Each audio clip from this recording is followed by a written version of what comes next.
Graça e paz, minhas irmãs, uma boa tarde. Estava perguntando aqui para a Miriam quantos minutos, né? Ela falou, 30 tá bom? Eu falei, tá muito, não gosto de falar demais, não. E aqui já tem uma ressalva que eu já tenho que fazer desde o início, né? Tem uma moda caipira, para quem é paulista, às vezes não conhece, tem uma música que chama O Doutor e o Caipira, né? Então, aqui no púlpito, já avisando, tenho as duas coisas, né? Lá na música são duas pessoas diferentes. Lá na música é o médico e um fazendeiro que está se tratando no hospital. Aí é o doutor e o caipira. A música boa, moda de viola, para quem gosta de coisa lá de Minas Gerais, né? Mas aqui tem as duas figuras, o doutor e o caipira. Então, o que acontece? Por um lado, academicamente, Deus me deu a graça de ser doutor em educação, arte, história da cultura. Não obstante, há um caipira aqui dentro de mim que fala muito alto. Então, especialmente quando ele se sente à vontade. Então, se o caipira for perceptível aqui de uma maneira muito clara, saibam as irmãs que eu estou à vontade, e isso é coisa boa, porque significa que laços fraternos existem entre nós. E o caipira está bem alvoroçado aqui, querendo se mostrar, né? Então, quando vocês não entenderem uma outra coisa, nós tentamos explicar de um jeito melhor, tá bom? Além da minha maravilhosa esposa, que a Miriam ressaltou, que está me acompanhando hoje, o meu coração também ficou muito alegre ao ver aqui duas jovens lá da IPAL. Gostou, né, Rosana? São duas jovens em fases diferentes da juventude. A Rosana, que é responsável ali pela comunicação, eu esqueci seu nome, desculpe, Melissa, né? A Melissa dá um apoio para nós lá na IPP-TV, hoje mesmo, pela manhã eu estava fazendo o programa Vida Devocional, ela fica ali tirando foto, gravando, né? A Rosana faz a mesma coisa lá na IPAL, é do Ministério de Comunicação, fica contribuindo ou disponibilizando materiais, né? Criando materiais para que a comunicação possa colocar lá no Instagram da nossa igreja. Então a Rosana participa do Ministério de Comunicação, assim como faz esse trabalho que a Melissa está fazendo aqui durante o nosso culto. E a Daiane é a responsável, está ali do lado da Rosana, ela é responsável pelo nosso departamento infantil. Me surpreenderam, eu não sabia que elas estariam aqui. Eu avisei ontem lá no grupo da igreja, né, e fico feliz que temos representantes aqui da IPAL, né, que alegram o meu coração, são um bálsamo no meu ministério, e aqui também é sobre isso que as irmãs viram aí, que é o desejo do meu coração, dividir com vocês verdades acerca desta realidade, da relação que a gente pode estabelecer, à luz da Escritura, da mulher com um bálsamo. Será que realmente isso é possível? Confiado aqui já na prece que foi feita pela Miriam, a Miriam já orou por esse momento, e nós cremos que Deus misericordiosamente já tem nos atendido nessa tarde, tem nos visitado. Foi um momento muito especial de oração, de louvor, e é confiado nessa assistência do Espírito Eterno que nós vamos ler juntos aqui no Evangelho de Marcos, capítulo 14, versículo 3 a 9. Marcos 14, 3 a 9. Gostei do cuidado da nossa dirigente louvor. Qual que é o nome da irmã?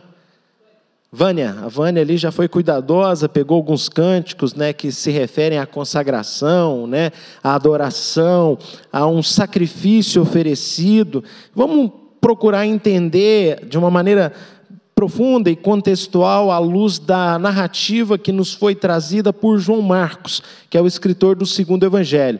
Para quem está com sua Bíblia aberta, pode acompanhar de maneira silenciosa a leitura que eu vou fazer desse texto, versos 3 a 9, e também acredito que esteja já sendo projetado, e isso também nos auxilia bastante.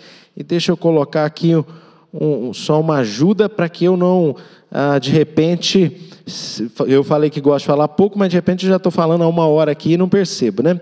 Mas vamos lá. Evangelho de Marcos, capítulo 14, a partir do verso 3, veja só o que nos está dito na palavra de Deus. Estando ele em Betânia, reclinado à mesa, em casa de Simão, o leproso, veio uma mulher trazendo um vaso de alabastro, com preciosíssimo perfume de nardo puro, e quebrando o alabastro, derramou o bálsamo sobre a cabeça de Jesus. Indignaram-se alguns entre si e diziam: para que esse desperdício de bálsamo? Porque esse perfume poderia ser vendido por mais de 300 denários e dar-se aos pobres. E murmuravam contra ela. Mas Jesus disse: deixai-a, por que a molestais? Ela praticou boa ação para comigo, porque os pobres sempre os tendes convosco, e quando quiserdes, podeis fazer-lhes bem, mas a mim, nem sempre me tendes. Ela fez o que pôde, antecipou-se a ungir-me para a sepultura. Em verdade vos digo, onde for pregado em todo mundo o evangelho, será também contado o que ela fez para memória sua. Amém. Bom, eu sei que o Mulher Esperança, sem dúvida nenhuma, é um projeto desta igreja para honrar a Deus. Não tenho dúvidas disso. Mas se eu olhar para as Escrituras, eu vou perceber que o nosso Deus, quando se fez carne, quando desceu do céu, assumiu a forma de servo, assumiu a figura humana, ele honrou também as mulheres, não é verdade? Nós encontramos textos bíblicos em que Jesus trata as mulheres de uma maneira muito singular, se comparado à maneira como elas eram tratadas naqueles dias do advento, da manifestação física e pessoal do nosso Salvador que se fez carne. Bom, essa aqui que nós acabamos de ler é uma das narrativas que nós encontramos o nosso amado Salvador prestando uma profunda homenagem, uma honra, sim, a uma mulher que também o havia honrado. Se eu preciso contar para vocês, ou reproduzir aqui o que a narrativa está dizendo para nós, eu encontro então um contexto de múltipla honra, ou um contexto de dupla honra. Por quê? Por um lado, o texto está nos dizendo que uma mulher proativa, devota, temente a Deus, vem e honra o seu amado Senhor e Salvador. Não é isso que o texto diz? Parece que sim, nós vamos ver nos seus detalhes. Mas, por outro lado, nós percebemos que o nosso Senhor também lhe devota honra, especialmente aí no verso 9. Isso aqui vai ser registrado. Ele já está apontando um conteúdo que faria parte do Evangelho e seria com um objetivo, com um propósito, para que fosse lembrado no decorrer das gerações aquilo que ela fez. Está aí, será contado o que ela fez, verso 9, finalzinho. Com qual objetivo? Para que se lembrem dela. Em que sentido? Bom, então deve ter algo que ela fez que é muito especial. Eu disse que o Mulher Esperança é para honrar a Deus, e se vocês, que podem, sem dúvida nenhuma, ser vistas aqui por mim como mulheres que foram tocadas pelo Espírito Santo, vocês estão aqui porque o Pai os trouxe. Ninguém vem se o Pai não trouxer. Foi o próprio Senhor Jesus que nos ensinou. Logo, vocês são mulheres em que o Espírito Santo tem trabalhado, e eu, com certeza, encontrarei na vida de vocês, de cada uma de vocês, devoção. Encontrarei proatividade. Mesmo esse trabalho revela que mulheres devotas que querem honrar o seu Senhor num dia de semana, promovendo um momento devocional, honrando o nome de Jesus através do Mulher Esperança. E se é assim, eu posso seguir as orientações do apóstolo Paulo, lá em Romanos 13:7, que ele diz o seguinte: honra a quem é digno de honra. Se uma mulher devota, que amava o seu Senhor, o honrou e recebeu honra dele mesmo, por que eu não posso vir aqui, Miriam, seguindo as instruções do apóstolo Paulo, e prestar a minha honra a vocês? Claro, sabendo que ao honrar vocês, eu estou aprendendo o que Cristo fez, eu estou repetindo o que Cristo fez, e assim ele está sendo glorificado. Porque glória pertence a um só. Agora a honra, o apóstolo Paulo diz que existem pessoas que são dignas de honra. E eu quero honrar vocês, mulheres, nessa tarde, ou melhor, eu quero honrar a Deus honrando o serviço fiel de vocês, e se é assim, por que não me servir aqui de um poema? Quero começar aqui explicando essa narrativa, ou trazendo uma clareza, ou um esclarecimento acerca desse texto, com um poema de um escritor que talvez muitas de vocês conhecem, já viram falar, ou até admiram, Victor Hugo. Ele escreve um poema que fala das mulheres, num contraponto. Ele diz o seguinte, olha, o homem, ele estabelece o contraponto entre o homem e a mulher. E olha o que ele diz, passo a recitá-lo então. O homem é a mais elevada das criaturas. A mulher é o mais sublime dos ideais. Bom, interessante isso aqui, né? Só já parando no primeiro verso. Miriam, vai ser difícil os 30 minutos, hein? Mas veja que interessante. Talvez quando ele diz que o homem é mais elevado das criaturas, eu devo relembrar o princípio teológico apresentado por Paulo lá em Efésios, que ele diz que a mulher deve ser submissa, o homem foi criado primeiro. Há quem diga que o homem foi criado primeiro porque a obra-prima precisa de um rascunho. Vocês já ouviram isso, né? Pois é, mas há quem diga também que Deus fez o homem primeiro para evitar que a mulher desse palpite. Se tivesse feito a mulher primeiro, ia ficar dando palpite, ia complicar a situação. Mas veja o Victor Hugo voltando ao seu poema. O homem é a mais elevada das criaturas, a mulher o mais sublime dos ideais. Deus fez para o homem um trono, para a mulher um altar. O trono exalta, o altar santifica. O homem é o cérebro, a mulher o coração, o amor. A luz fecunda, o amor ressuscita. O homem é o gênio, a mulher o anjo. O gênio é imensurável, o anjo indefinível. Talvez por isso que ninguém entende, né?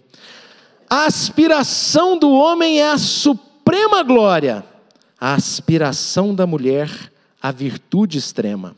A glória traduz grandeza, a virtude traduz divindade. O homem tem a supremacia, a mulher a preferência. A supremacia representa a força, a preferência representa o direito. O homem é forte pela razão, a mulher invencível pelas lágrimas. A razão convence, a lágrima comove. O homem é capaz de todos os heroísmos, a mulher de todos os martírios. O heroísmo enobrece, os martírios sublimam. O homem é o código, a mulher, o evangelho. O código corrige, o evangelho aperfeiçoa. O homem é o templo, a mulher um sacrário. Ante o templo, nos descobrimos. Ante o sacrário, ajoelhamo-nos. O homem pensa, a mulher sonha. Pensar é ter cérebro, sonhar é ter na fonte uma auréola. O homem é um oceano, a mulher um lago. O oceano tem a pérola que embeleza, o lago tem a poesia que deslumbra. O homem é a águia que voa, a mulher o roxinol que canta. Voar é dominar o espaço, cantar é conquistar a alma. O homem tem um fanal, a consciência. A mulher tem uma estrela, a esperança. O fanal guia, a esperança salva. Enfim, o homem está colocado onde termina a terra, a mulher onde começa o céu. Coisa linda, né? Eu não estou aqui para analisar teologicamente cada verso do Victor Hugo e convenhamos, não é assim. Poesia não é para ser lida nas suas expressões teológicas, ainda assim que devamos ter ali o cuidado sempre para ver se não está falando alguma besteira, mas sinceramente, como teólogo aqui, eu acho esses versos maravilhosos. Sem dúvida que esse poema, minhas irmãs, me ajuda a explicar o que esse texto nos traz. E se eu pudesse, quem sabe, poderia, de maneira até ousada, mas acrescer aí mais um verso, nesse lindo poema de Victor Hugo, dizendo que o homem é o remédio, a mulher é o bálsamo. E aí é diferente, porque o remédio, cura. Agora, e o bálsamo? O bálsamo unge, ameniza, consola, perfuma, acalma. E o bálsamo, minhas queridas irmãs, foi trazido para Jesus naquele dia por uma mulher.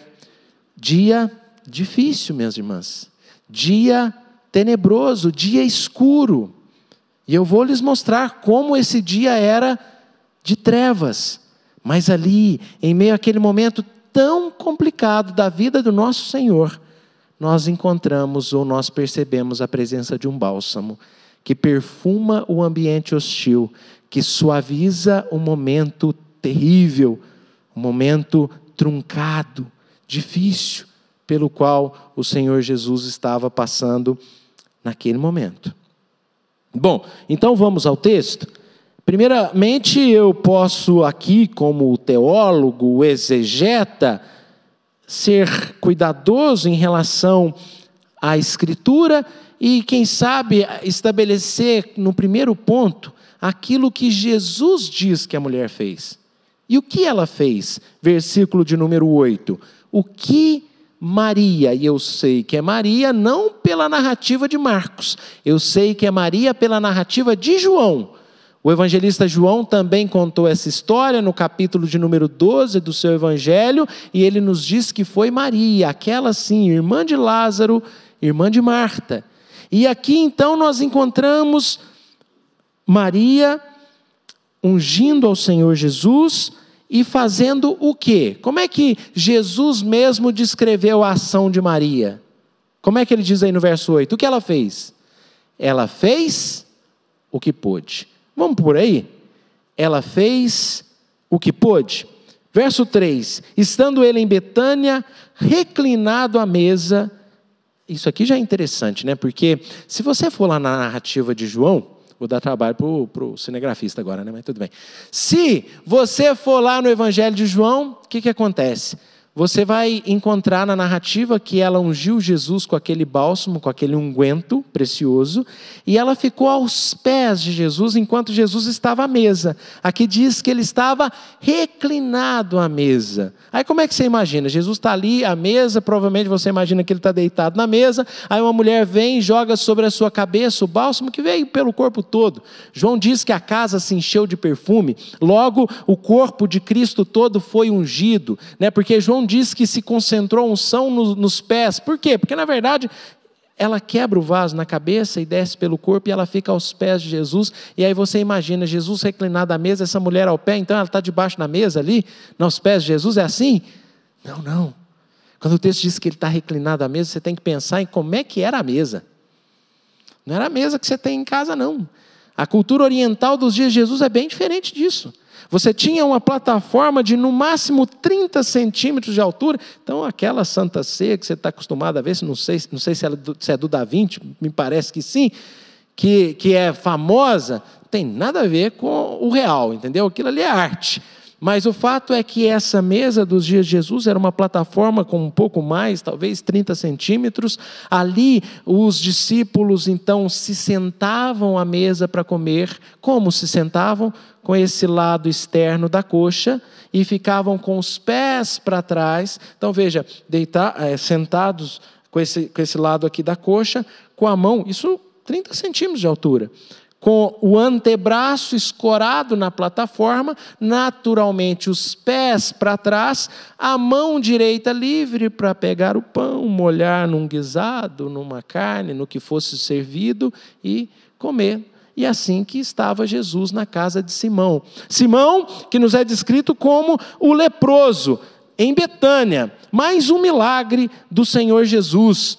Foi curado de lepra. Lázaro ali, provavelmente também à mesa, era outro milagre. Também naquela noite, todos diante do Senhor, então vem essa mulher que vai trazer, verso 3, o vaso de alabastro com um preciosíssimo perfume de nardo puro. O vaso de alabastro é uma condição do calcário cristalizado. Quando eu estou falando desse texto, seja em João, seja em Lucas, ou seja em Marcos, lá na igreja, eu tenho um engenheiro de Minas que entende minerais, aí eu paro o sermão e é assim mesmo que eu faço. Explica aí para nós. É o presbítero Arthur, né? Aí aqui eu vou simplesmente resumir. É uma condição do calcário em que ele se cristaliza e fica translúcido como vidro. Agora você imagina, naquele tempo nós não tínhamos a tecnologia que nós temos hoje, com esses cristais lindos que você traz lá da viagem que você foi fazer lá em Gramado, quando não é da Europa, né, que você traz lindos cristais trabalhados, né, isso aí? Não, naquele tempo não tinha essa tecnologia. Então pense num objeto translúcido em que você via o seu interior. Que coisa mais linda! É o alabastro, é o vaso em si.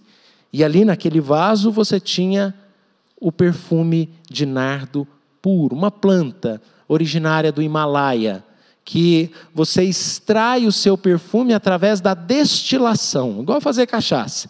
Existem plantas que têm o perfume que é hidrossolúvel, você simplesmente lava ela e você já tem ali uma água aromática. Tem planta que é assim, solta ali o cheirinho, simplesmente da água passando nela e a substância aromática é hidrossolúvel, se dissolve na água e a água que você lavou a planta, pronto, você tem um perfume.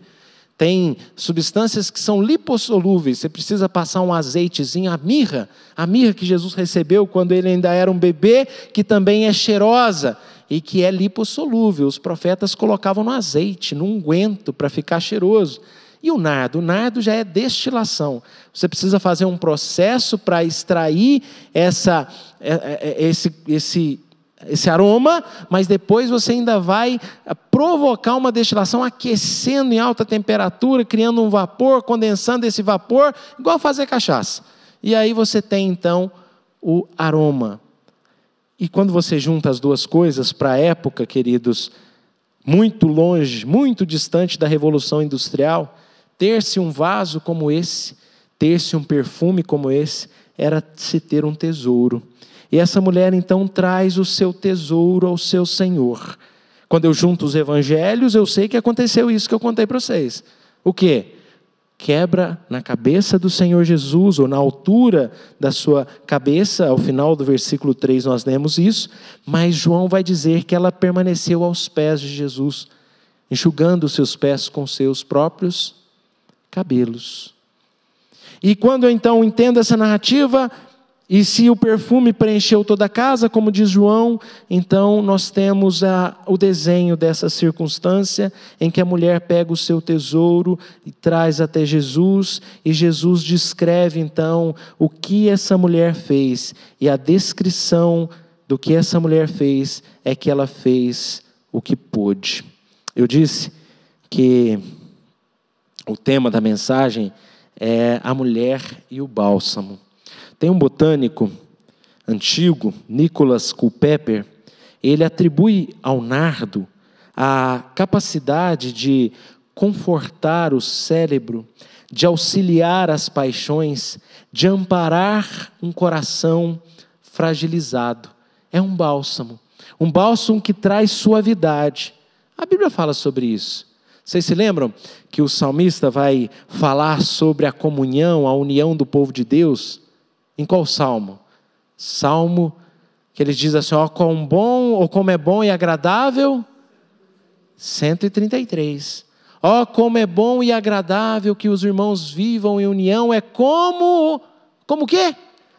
Como um bálsamo, como um óleo precioso que desce pela barba de Arão, pelas suas vestes, no Oriente Médio, árido, esse óleo precioso vem hidratando, vem suavizando, vem trazendo perfume, e o salmista diz que a comunhão entre os irmãos é esse bálsamo que suaviza, é esse bálsamo que hidrata, é esse bálsamo que perfuma, e de repente o nosso Senhor está experimentando esse bálsamo, que perfuma, que suaviza, que traz frescor, que traz alívio, num momento muito delicado. Muito delicado. Porque se nós olhamos para o contexto, irmãos, os versos 1 e 2 vão nos ajudar a entender por que Marcos e Mateus colocam essa narrativa depois da entrada de Jesus em Jerusalém, porque João coloca antes daquela entrada triunfal. Aí você fala, poxa, mas espera aí, temos um erro na Bíblia. Não. Nós temos aqui objetivos diferentes. Quando Mateus e Marcos narram esse fato, eles ligam o que Jesus disse estar acontecendo com o contexto da narrativa deles. Então veja só, o verso 1 e 2 que antecedem a nossa perícope de estudo nessa tarde. Dali a 2 dias era a Páscoa, e os principais sacerdotes e os escribas procuravam como prenderiam, trairiam e o matariam. Qual que é o contexto? Jesus está caminhando para a morte. E Mateus e Marcos, então, atentos ao que Jesus disse naquele dia, colocam a narrativa exatamente no ponto em que está nos revelando como o propósito de Deus para a nossa salvação vai se desenrolar. A morte do nosso Senhor. Por quê? Olha o verso 9, olha o verso 8, ela fez o que pôde, antecipou-se a ungir-me para quê? Que momento maravilhoso que essa mulher fez o que pôde. Antes de avançar no que ela fez, eu queria contrapor. O Victor Hugo, então, no poema que nós tratamos aqui introdutoriamente para ilustrar a nossa narrativa, o Victor Hugo, então, coloca para nós um contraponto entre um homem e a mulher. A narrativa também coloca. Aqui nós temos um claro contraponto. A mulher que fez o que pôde e os discípulos. Vejam, são discípulos do Senhor, que ao invés de fazer o que puderam, o que podiam, eles criticaram o quanto puderam. Agora, isso não sou eu que estou dizendo. Se eu procurei ajudar as irmãs a entenderem o que ela fez a partir das palavras do nosso Senhor, que é aqui a nossa chave para entendermos o texto, e ele disse que ela fez o que pôde, verso 8, então o que ele diz que eles fizeram? Verso 6, o que Jesus diz? Porque a molestais. O que é molestar? Você encontra vários significados, dentre eles, oprimir, apurrinhar, um jeito mais, um sotaque nosso, né? Incomodar, atormentar. Eles criticaram o quanto puderam, estão oprimindo, estão criticando. Ela fez o que pôde, e eles criticaram o quanto podiam também. Veja só as palavras daqueles discípulos. Indignaram-se alguns entre si e diziam, verso 4, para que esse desperdício de bálsamo? Para que esse desperdício de bálsamo? Ah, minhas irmãs, desperdício de bálsamo? Desperdício de bálsamo? O homem é assim, né? Calculista.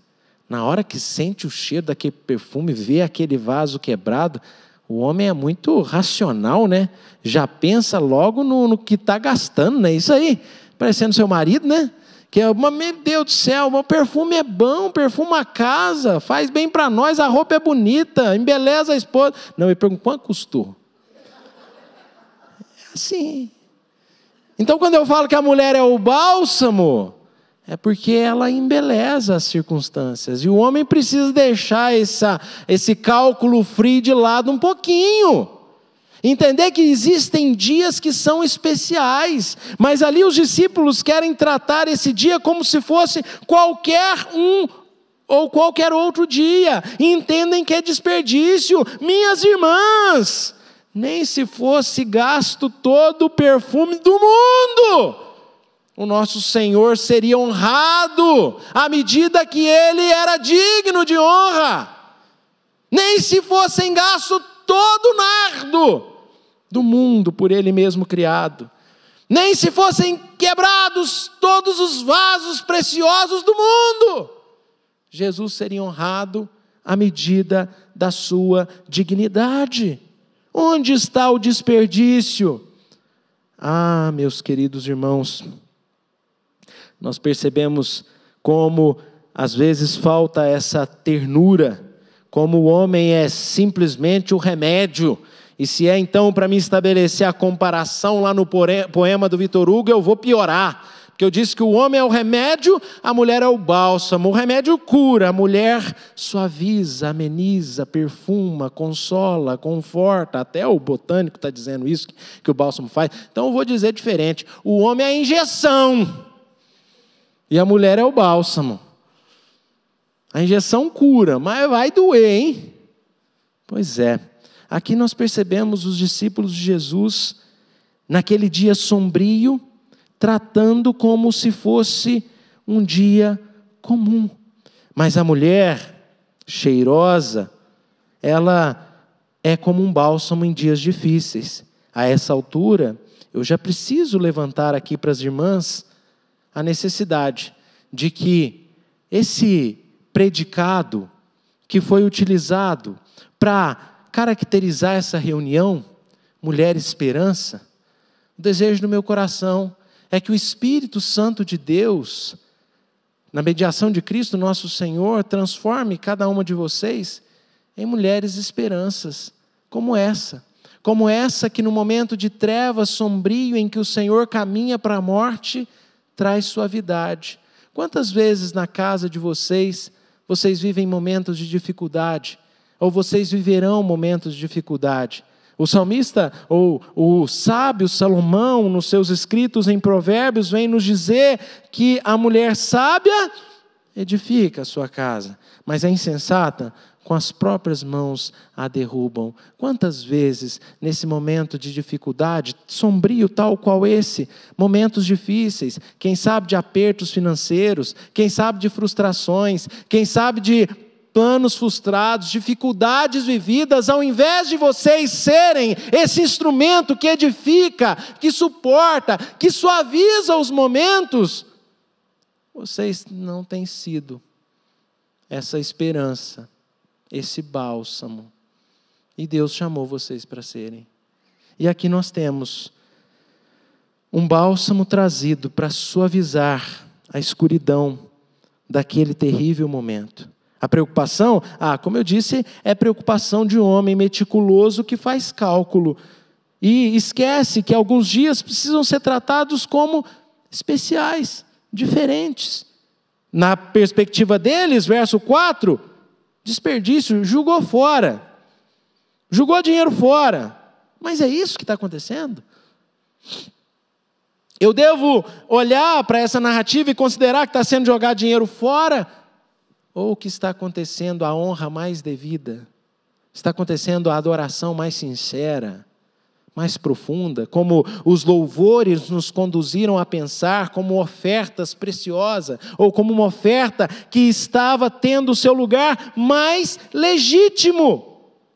Meus irmãos, no verso 8, Jesus vai esclarecer que ela se antecipou. Lá no texto grego é proalaben. Veja, a origem do verbo é prolabano. Prolabo, labor, trabalho. Pro, antes. Ela está se antecipando no que se deve ser feito. Ela se antecipou. Por quê? Não deu tempo. Do que você está falando, pastor? Jesus morreu na sexta. E o sábado estava despontando. Às 18 horas... já era o sábado para ser santificado. E o que é preciso fazer? Enterrar Jesus às pressas. Jesus não foi ungido. Isso explica porque mulheres estão subindo até o túmulo no domingo pela manhã. Por quê? O que elas estavam indo fazer? Embalsamá-lo, ungir o corpo, tratar do corpo. Não deu tempo. E o que Jesus diz que ela está fazendo? Ela está sendo proativa, fazendo o que não vai dar tempo. Ele sabe disso. E essa é uma característica das mulheres, né? Muitas vezes elas se antecipam, elas sabem o que vai acontecer. Então, meu filho, leva o guarda-chuva. Por quê?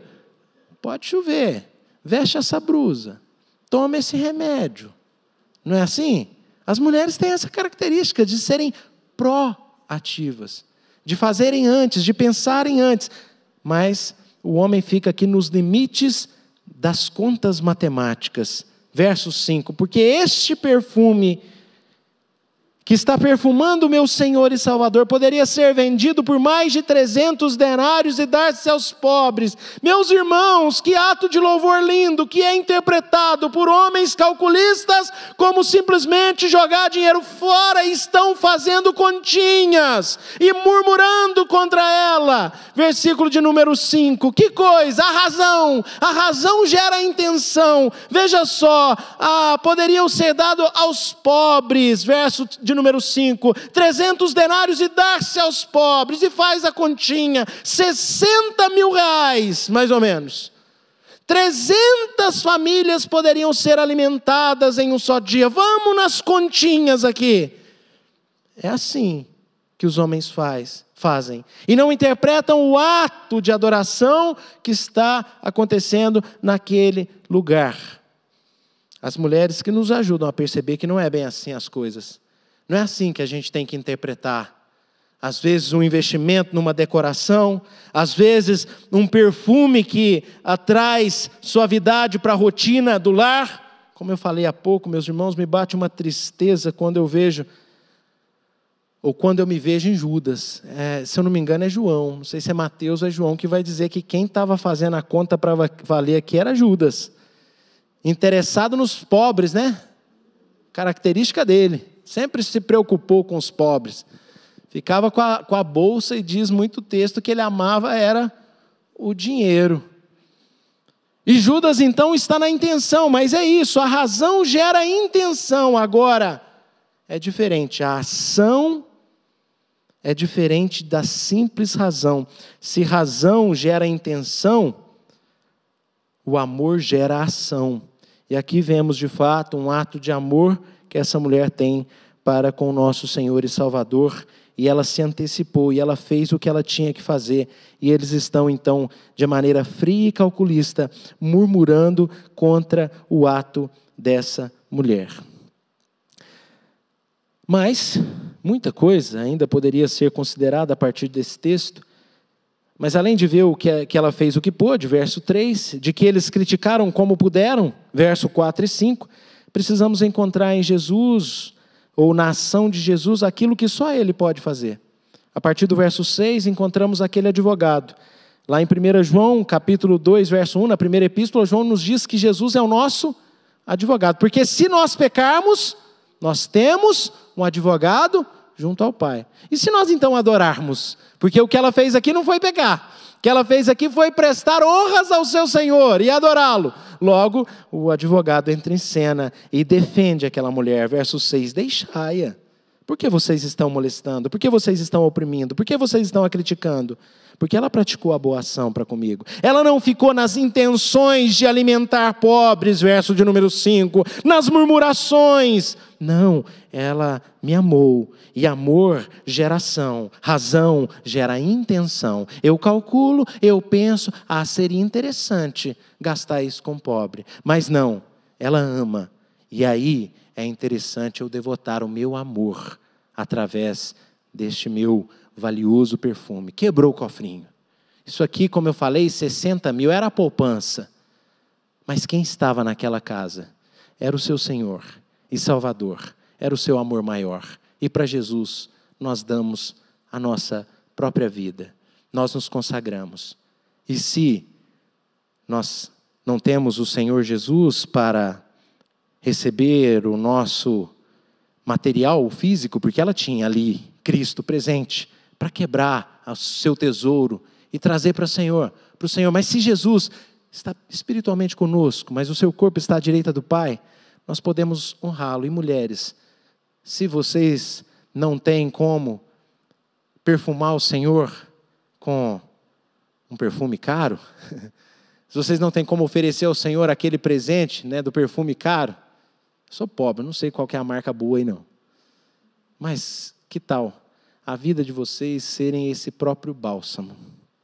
E nós podemos encontrar na vida de vocês, minhas irmãs, a mesma declaração que Jesus fez em relação àquela mulher que se antecipou, verso 8, que fez o que pôde, Porque o verso 7 diz que pobres sempre tendes, todo dia. Jesus está citando aqui Deuteronômio capítulo 15, verso 11, que Moisés diz exatamente isso. Os pobres sempre haverão entre vós. Existem ideologias utópicas que imaginam que a pobreza pode ser extinguida do mundo. Não, desse mundo não. Desse mundo caído, jamais. Sim, há uma promessa de restauração e consumação, mas é utopia. Nós entendemos que os problemas desse mundo serão encerrados aqui, mas nós podemos crer na promessa de que a Jerusalém desce do céu, consumando a obra de redenção estabelecida por Deus desde a queda do homem. Mas até lá teremos que lidar com a realidade da pobreza. E Jesus está dizendo, os pobres sempre tendes, podem ajudar todos os dias. Agora existem, queridas irmãs, oportunidades que são ímpares, que é só uma vez que ela passa. E você precisa aproveitar, porque se não fosse naquele dia em Betânia, Jesus não seria ungido para a sepultura. E nós precisamos estar atentas às oportunidades que Deus nos dá para honrá-lo através das nossas vidas, da nossa consagração, da nossa adoração, da nossa devoção, daquilo que melhor nós temos. E isso é a sua própria vida como um bálsamo para a igreja do Senhor, um bálsamo para a sua casa, um bálsamo para onde você estiver, suavizando os ambientes, suavizando as circunstâncias, trazendo leveza quando a escuridão chegar. O verso de número 10 vai dizer que Judas Iscariotes, um dos 12, foi já ter com os principais sacerdotes para entregar Jesus. E os sacerdotes estão se alegrando e prometeram dinheiro para Judas. E Judas não está interessado em bálsamo para os pobres, está interessado em dinheiro.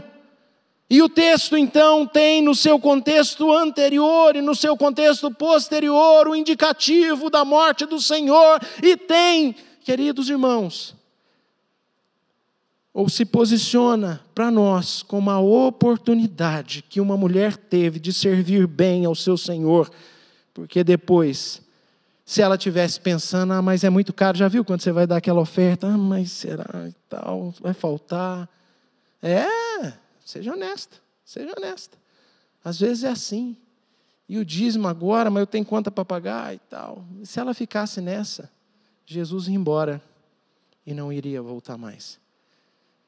E ela então quebra, e ela unge, e ela se antecipou, e ela não perdeu o time. E Jesus diz, em verdade vos digo, que o que ela fez precisa ser honrado, e precisa servir para nós, como uma referência para as nossas vidas. Não percamos a oportunidade. É Paulo que diz isso para a igreja de Colossos, capítulo 4, ele diz no verso de número 2, perseverai nas orações, aproveitai as oportunidades. É o que ela teve ali. E você pode aproveitar, sendo bálsamo e honrando o seu Senhor através do perfume da sua vida. Opa, peraí, é assim também que o Novo Testamento nos diz, não é isso? Que nós somos o quê? O bom perfume de Cristo. Mulheres esperança, vocês podem ser bom perfume de Cristo. Vocês podem honrar o seu Senhor, suavizando os momentos difíceis na casa de vocês, na igreja de vocês, no trabalho de vocês, na faculdade de vocês, na vida de vocês. Que Deus dê essa graça para que vocês sejam honradas, assim como Jesus diz, para a memória sua. Lá em Hebreus 6,10 diz que o nosso trabalho não pode ser esquecido por Deus, porque Ele não se esquece do nosso bom trabalho. As pessoas se esquecem, as pessoas criticam. É aqui, é isso que o texto está dizendo. Criticaram, murmuravam contra ela. E é assim. Mas Deus sempre reconhece. E Ele vê aquilo que nós fazemos, às ocultas, sem aparecer para ninguém. Ele vê tudo. E que a sua vida possa ser comparada dessa mulher. Eu vi no vídeo, antes desse culto, demolições acontecendo por aqui. Eu vi a igreja em movimento. Eu vi grandes desafios. Há um templo a ser construído. Há coisas grandes a serem feitas. Quando eu vejo Jesus dizer, ela fez o que pôde, eu me lembro de um clássico da literatura infantil, eu não sei se eu posso dizer clássico, mas foi usado na minha alfabetização, quando eu era criança, um livrinho de autoria de uma escritora chamada Lucília Junqueira de Almeida Prado. Sabe como é que chama o livro? Fiz o que pude. Aqui Jesus diz que ela fez o que pôde. No livrinho chama Fiz o que pude. É a história de um passarinho. Passarinho meio bege, meio sem cor, que vivia na floresta, não era importante para ninguém. Um dia a floresta pega fogo. E aí o que acontece? Ele vai, os bichos todos saem correndo, e aquele passarinho que nem ia nas reuniões dos bichos, era meio bege, meio cinzentado, ninguém notava a sua existência. Ele é visto várias vezes indo até ao lago, pegando com seu biquinho uma gotinha d'água, indo lá e jogando no fogo, jogando no fogo, e jogando no fogo. Até que no final do livro, os animais perguntam, mas o que adiantou a floresta toda cinza, né? Sobrou só cinza, queimou toda? E os animais perguntando, o que adiantou esse seu esforço? Ele todo chamuscado, com as penas chamuscadas. E ele então responde, fiz o que pude. Então a Miriam falou que se arrepia de ver tudo derrubado, né? Seja tudo derrubado nesse momento, ou seja, com um templo lindo erguido aqui, que você, membro dessa igreja, possa fazer como passarinho, ou possa ouvir da voz do seu Senhor, que você fez o que pôde, assim como essa mulher, e foi o bálsamo, em nome de Jesus. Amém. Vamos orar. Convido as irmãs que se coloquem em pé. Mando o meu abraço para todas as mulheres que nos assistem nessa tarde, através do canal da Igreja Presbiteriana de Pinheiros. Que Deus abençoe toda a audiência da IPPTV, um importante veículo de Deus para abençoar as pessoas. E todas, não só mulheres, mas toda a nossa audiência seja fortalecida com a palavra de Deus. Oremos agora. Santíssimo Pai, muito obrigado por essa tarde, por esse culto maravilhoso, porque o Senhor me trouxe aqui hoje para dividir com as minhas irmãs uma palavra, para ajudá-las, Senhor Deus, a perceber na riqueza do Evangelho que nos foi entregue pelo Teu Espírito, através da vida de Marcos, verdades que podem impactar, Senhor Deus, a nossa maneira de ser.